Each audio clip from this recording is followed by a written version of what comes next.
ફરી એકવાર આમ આદમી પાર્ટી વિવાદમાં આવી ગઈ છે। સુરત આપ પૂર્વ પ્રમુખના પિતરાઈ ભાઈનો વિડીયો વાયરલ થયો છે। પૈસા લઈ મનપાની ચૂંટણીની ટિકિટ આપવાનો વિડીયો સામે આવ્યો છે। આપના દિલ્હીના પ્રભારી ઓમ પ્રકાશ દ્વારા ટિકિટ આપવાના બદલે પૈસાની માંગણી કરવામાં આવી હોવાનો આક્ષેપ થઈ રહ્યો છે।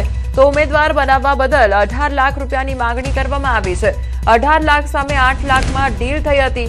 તો ટુકડે ટુકડે કરી લાખો રૂપિયા લીધા બાદ પણ ઉમેદવાર ન બનાવતા નવનીત નાવડિયાએ વિડીયો વાયરલ કર્યો છે। તો નવનીત નાવડિયાએ પત્ની માટે ટિકિટ માંગી હતી। વાયરલ વિડીયોને લઈ હવે ભાજપે પોલીસ કમિશનર કચેરીએ ફરિયાદ કરી છે। વિડીયો અંગે યોગ્ય તપાસ થાય તેવી માંગ પણ કરવામાં આવી છે। સુરત આપ પૂર્વ પ્રમુખ મહેન્દ્ર નાવડિયાના પિતરાઈ ભાઈ છે નવનીત નાવડિયા। તો વાયરલ વિડીયોની ન્યૂઝ 18 ગુજરાતી પુષ્ટિ કરતું નથી।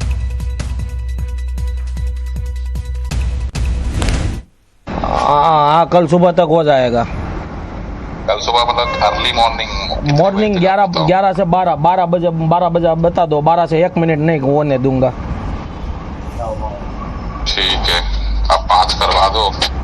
ये 3 जो है वो कह रहे हैं फिर बाद में टिकट अनाउंसमेंट के बाद में अलाउंस हो जाएगा तब मेरे पास जितना हो जाएगा सर उतना मैं दे दूंगा, लेकिन 5 की बात कंफर्म और एक आपकी गिफ्ट कंफर्म, वो मेरा आपको वादा है। मेरी गिफ्ट तो चलो ठीक है, वो हम ले लेंगे जो लेना होगा आपसे। अभी 5 का आप अगर रात तक करवा सकते हो तो करवा दो। ठीक है, मैं कोशिश करता हूँ। मेरे पास अभी 3 में जो ऑफिस पहुँचूँ ना तो मैं आपको फोन करता हूँ, तो मेरे को बाहर मिलना अरेंज करवा दूंगा। ठीक ओके सर। और क्लियर की तरह थोड़ा जल्दी बता दो। जल्दी क्लियर कंफर्म सर, कंफर्म वादा। क्योंकि 5 करना आपके लिए कोई ज्यादा बड़ी बात नहीं है। आपकी भी बख्शिश हो जाएगी। अगर मेरा टिकट में नाम आपका आ गया तो बाद में बख्शिश नहीं किया जाएगा। अभी इसका ना जो बचा हुआ 2.5 है वो जरा देख लो कितने बजे तक बता दोगे आप? मैं आपको 6:30 बजे तक बता देता हूँ। 100% कोशिश करो इधर उधर से जुगाड़। मैं बस अभी वही काम कर रहा हूँ। अभी तक मैं सिटी में था, सिटी से घर आया, घर आके मैं मुंह धो।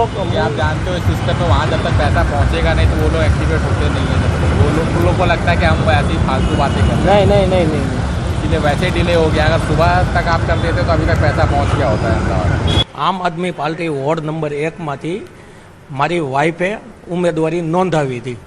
तो पार्टीनी अंदर दिल्लीथी आवेला सहयोगी है, ए सहयोगी मारी पासेथी पैसा लईने मने एने कमिटमेंट आप्युं हतुं कि हूँ तमने टिकिट आपीश, अने ए लोकोए मारी पासेथी पैसा लईने टिकिट मने आपी नथी।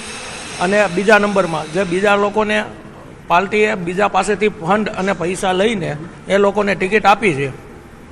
आ घटना मारी साथे छेतरपिंडीनी आम आदमी पार्टीए करेली छे। मारी साथे 7 लाख रुपयानी वात थई हती, एमांथी मैं 3 लाख रुपया दिल्लीना जे प्रभारी ओम प्रकाश करीने छे एमने मैं आपेला छे। एमना सीसीटीवी फूटेज, कॉल रेकॉर्डिंग बधुं मारा पासे छे।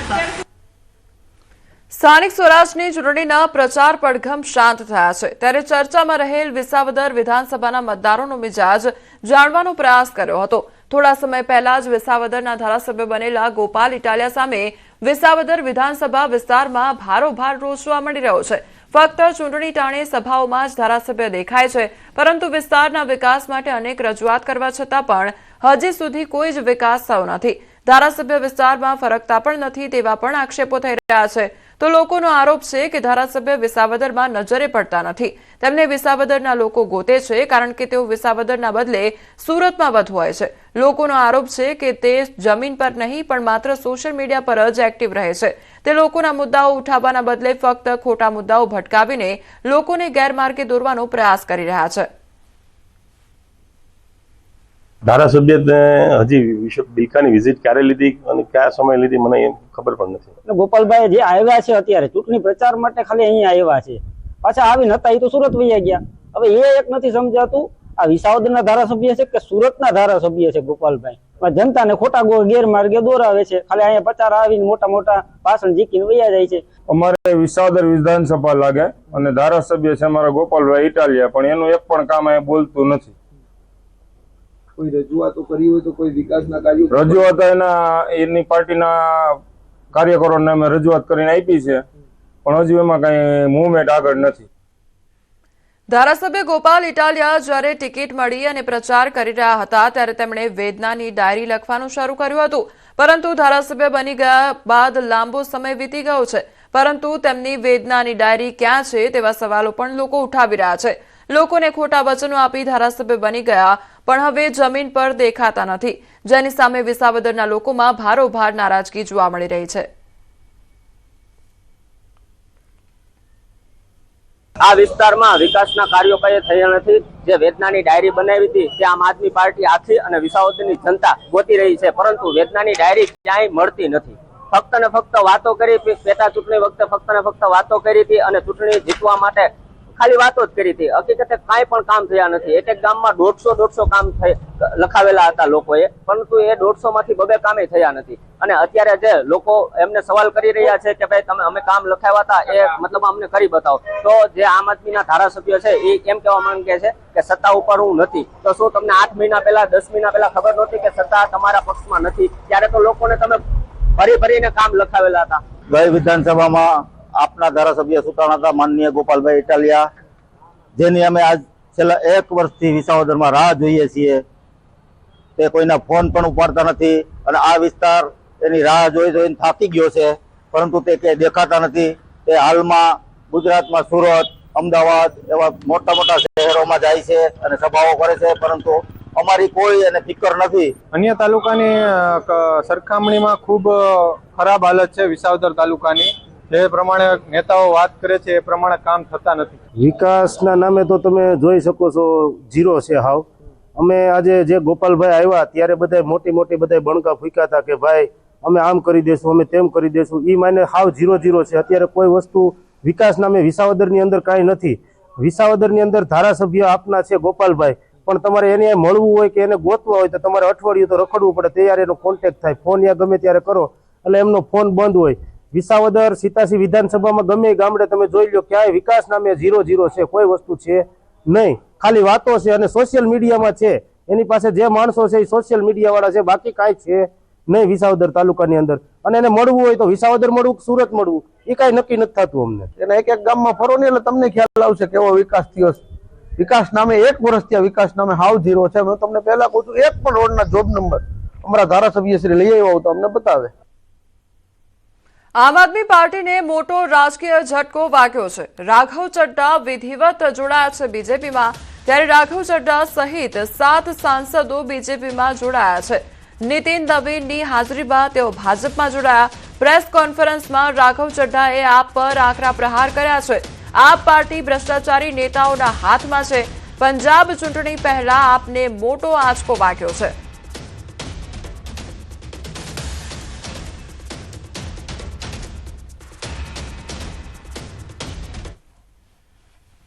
તો રાઘવ ચડ્ડા આમ આદમી પાર્ટીને અલવિદા કહીને હવે ભાજપમાં જોડાયા છે અને ભાજપનો ખેસ ધારણ કરવામાં આવ્યો છે। નીતિન નવીનની હાજરીમાં તેઓ ભાજપમાં જોડાયા છે।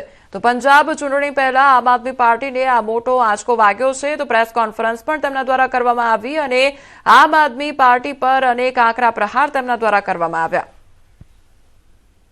वो आम आदमी पार्टी आज पूरी तरीके से अपने सिद्धांतों से, अपने मूल्यों से, अपने कोर मॉरल और वैल्यूज से भटक चुकी है। और अब ये पार्टी देश के लिए नहीं, देश के हित के लिए नहीं, बल्कि अपने पर्सनल फायदे के लिए काम कर रही है। आप में से कई लोग पिछले कुछ सालों से मुझे ये कह भी रहे थे और मैं पर्सनली पिछले कुछ सालों से ये महसूस कर रहा था that I am the right man in the wrong party. I repeat, I am the right man in the wrong party. और बहुत शर्म के साथ ये कह रहा हूं कि जो पार्टी करप्शन खत्म करने की कसम खाकर बनी थी, वो पार्टी आज करप्ट और कॉम्प्रोमाइज लोगों के हाथ में बुरी तरीके से फंस चुकी है। और इसीलिए हर वो देशभक्त आदमी जो भारत मां की सेवा करने के लिए आम आदमी पार्टी से जुड़ा था, पार्टी छोड़ चुका है या वो आम आदमी पार्टी छोड़ रहा है एक एक करके। मैं सरल भाषा में कहूं तो हम अपना करियर बनाने के लिए राजनीति में नहीं आए थे। हम लोग अपना करियर छोड़ के देश के लिए राजनीति में आए थे। और यदि देश के लिए काम इस पार्टी में नहीं हो पा रहा है, वो इसलिए क्योंकि अब आम आदमी पार्टी वो पुरानी वाली आम आदमी पार्टी नहीं रही।